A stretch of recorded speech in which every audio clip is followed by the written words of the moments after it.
A Blurring Line, Chapter 10, A Deadly Muse, Part 1. The dream had been the same for a week. The grand hall of Camelot was decorated to the nines. Morgana had never seen it looking so grand in her waking hours, nor could she remember ever seeing two thrones sitting side by side on the dais. Arthur stood at the first throne. He wore his father's crown. Not Prince Arthur then, but king. It made something white-hot and jealous rise in her. Then the doors opened, and the people began to bow, not to Arthur, but to someone coming down the corridor created by the bodies filling the room. It took a moment for the figure to come into Morgana's view, and when she did, Morgana nearly screamed. Not that it would have done her much good. She was an observer here, unable to change anything, and it had never galled her as much as it did now. She was stunning. Royal blue, true blue, was her color. Even Morgana had to admit that. The gown was simple in shape, but the bodice was covered in embroidered butterflies, subtle, just a shade lighter than the fabric around them. The sleeves had an overlay that gave them a subtle shimmer. She wore delicate gold jewelry at her throat, a necklace of tiny golden roses and leaves. Those were echoed in the hem of the gown, though just like the butterflies, they were delicately picked out in a careful hand, just a shade lighter than the rest of the fabric, only a strand or two of gold here and there drawing the eye. Her hair had been cut at some point. Instead of the practiced braid Morgana had grown used to, it fell barely to her shoulders. Every eye in the hall was on her, but she had eyes only for Arthur, cobalt staring into sky blue, for he too had eyes only for her as she knelt on a cushion in front of him. Morgana processed what was happening as Joffrey stepped forward holding a pillow on which rested a crown Morgana had never seen used. It had been Igraine Pendragon's crown at her coronation. Arthur took it from the pillow and turned back to Merlin. "By the power vested in me, I do crown you Merlin, Queen of Camelot," he said, his voice echoing through the hall with authority as he rested the crown on her head. She beamed at him. He took her hands and helped her back to her feet. Pulling her into a kiss, as though no one else was in the room, he smiled at her.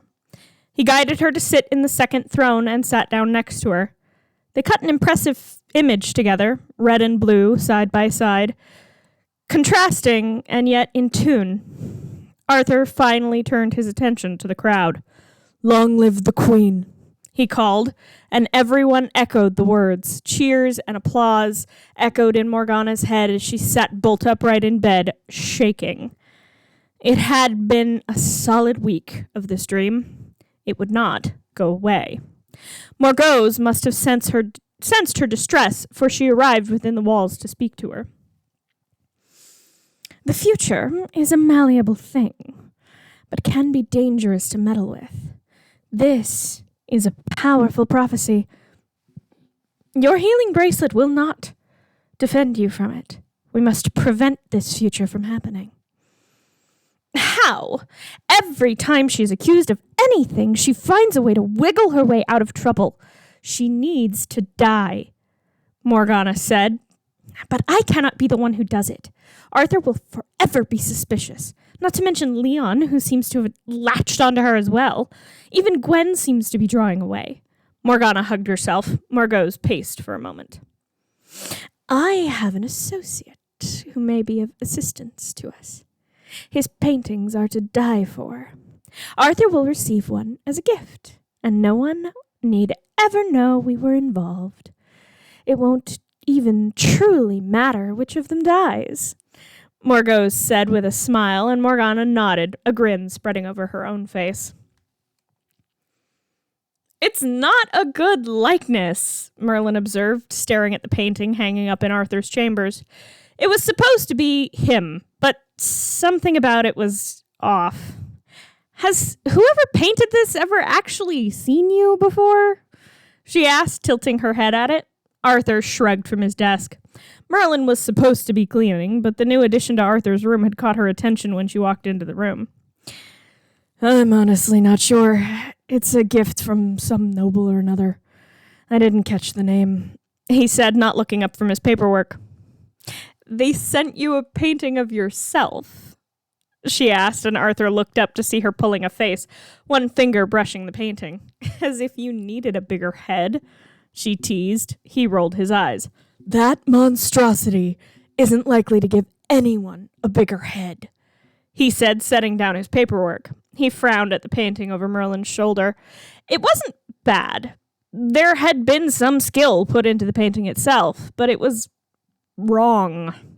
The eyes were too dark, too wide for the face they sat in. The mouth, pulled down in a scowl, was just a bit too wide.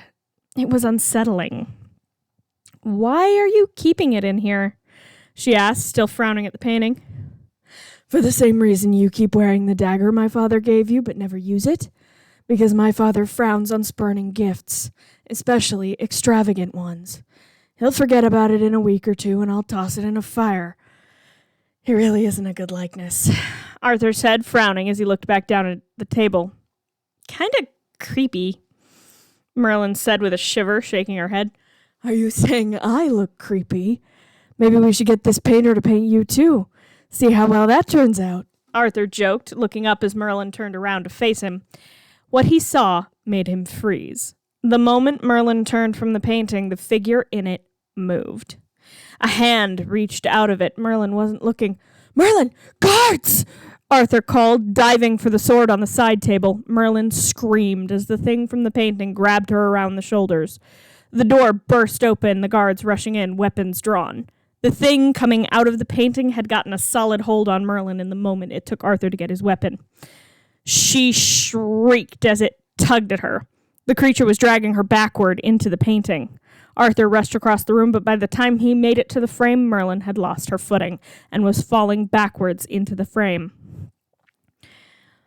She barely managed to let off one more scream before the room fell silent. Find me Gaius and Leon now. Do not tell my father of this. Arthur spat the orders at the two guards who had rushed in to assist him. He stared at the two figures in the painting. It had not stilled, though the movement almost looked like the reflection on the surface of water, the movements choppy and made odd by the medium they were being watched through. Merlin was still struggling against whatever it was that had taken her, and Arthur would not lose her.